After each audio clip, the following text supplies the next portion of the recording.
రారండో అమ్మమ్మ ఇంటికి.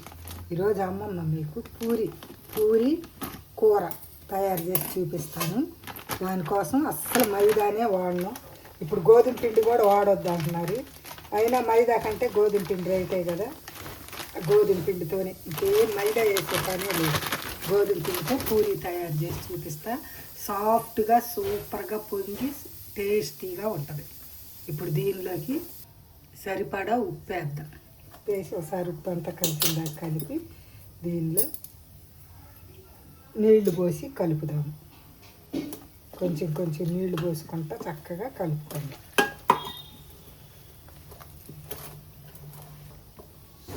చక్కగా నీళ్లు పోసి ఎలా గట్టిగా చపాతీ పిండిలాగే కలిపేసుకున్నాం. ఇంకా కొంచెం సేపు బాగా కలిపితే పూరి బాగా పొంగిద్ది.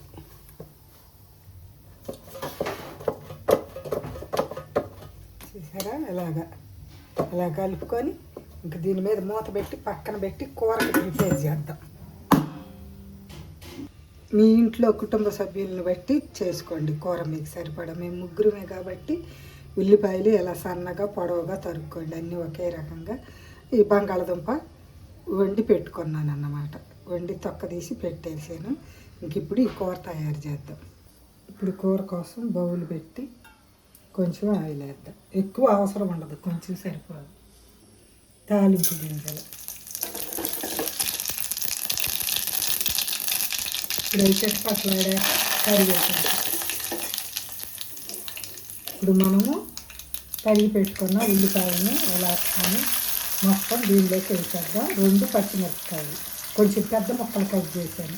పిల్లలకి అనుకో ఆ పెట్టేప్పుడు అది మనకు కనపడంగానే తీసి పడేయచ్చు. వాళ్ళకి కనపడితే మిరపకాయలు వేసావు అని చంద్ర కూడా చేస్తాను. ఇప్పుడు ఇలా కలిపేసి దీనిలో కొంచెం ఉప్పు వేద్దాం. కూరకు సరిపడైనా వేసుకోవచ్చు, తొందరగా ఉల్లిపాయలు మగ్గిపోతాయి. ఇంకా పసుపు వేసి బాగా కలిపేసి మూత పెట్టి సిమ్లో పెట్టి ఉల్లిపాయలు ట్రాన్స్పరెంట్గా వచ్చిందాకా ఉడికిద్దాం. మధ్యలో కలుపుకుంటా ఉల్లిపాయలు ట్రాన్స్పరెంట్గా రానిద్దాం.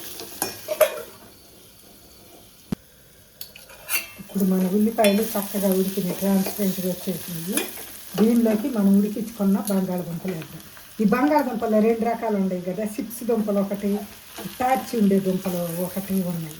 ఈ తెల్ల దుంపలు అంతకుముందు మన పాతకాలంలో వచ్చేవి ఆ దుంపలు. ఇప్పుడు కొత్తగా చిప్స్ దుంపలని కొంచెం కంకర కలర్లో, రెడ్ కలర్లో వస్తున్నాయి, బ్రౌన్గా. అవి కాకుండా ఈ మామూలు దుంపలు ఇవే బాగుంటుంది. పూరీ కూరకి ఇది బాగుంటుంది అన్నమాట. ఇంక ఇప్పుడు ఇలా కలిపేసాను కదా, ఒక్క నిమిషం మళ్ళీ మూత పెడదాం. దీన్ని ఒక్కసారి కలిపేసి అడిగాను స్టీల్ కావటానికి. ఇప్పుడు దీనిలోకి మనకి గ్రేవీకి సరిపడా నీళ్లు పోసుకొని కొంచెం ఉల్లిపాయలు దుంపలు ఉడికినయే కాబట్టి కొంచెం సెగ పెద్దదించి కొద్దిగా ఆ నీళ్ళతోటి ఉడకనిద్దాం, ఒక ఉడికి రానిద్దాం.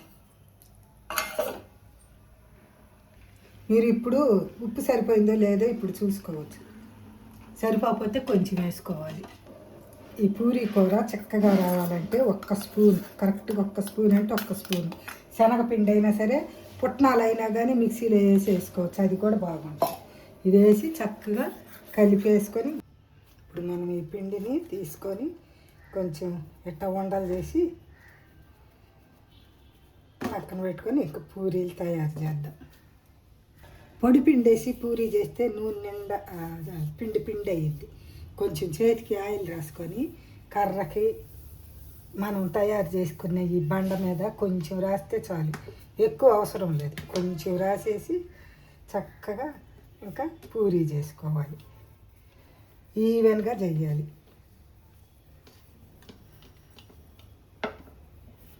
ఇంకా అంటుకోదు. కొంచెం ఎక్కువ రాయ అవసరం లేదు, కొద్దిగా రాస్తే చాలు. గట్టానే పూరీ తయారు చేసుకోవాలి కరెక్ట్గా. మరీ పలసగా కాదు, మరీ మందంగా కాదు. ఇది ఎలా ఉంటే సరిపోద్ది. మీకు ఇంకా పూరి రౌండ్గా రావాలనుకో, ఒక బాక్స్ మూత తీసుకొని ఇలా పెట్టేసి ఈ చుట్టూతదే తీసేసుకుంటే సరిపోయిద్ది. ఇప్పుడు మీకు పర్ఫెక్ట్గా రౌండ్ పూరి వచ్చింది. ఇప్పుడు నేను పొయ్యి మీద ఆయిల్ పెట్టాను, ఆయిల్ కాగుతుంది, బాగా కాగనిచ్చి ఈ పూరి వేసి చూపిస్తా. ఇప్పుడు ఆయిల్ కాగింది, ఒకసారి గరిటె పెట్టేట తిప్పుకొని మనం పూరి వేద్దాం.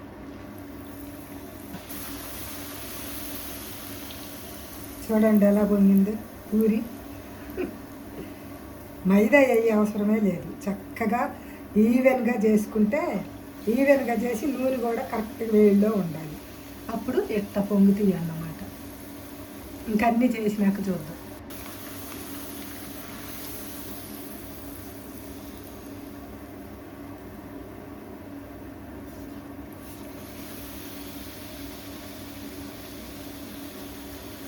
ప్రతి పూరి పొంగిద్ది, పొంగకుండా ఉండదు, స్మూత్గా కూడా ఉంటుంది. ఇప్పుడు కూర చూడండి కరెక్ట్గా మనకు సరిపడా ఉంది.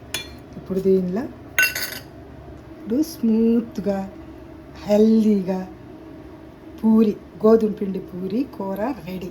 సూపర్ ఉంటుంది, మీరు కూడా ఒకసారి ట్రై చేయండి నేను చెప్పినట్టు.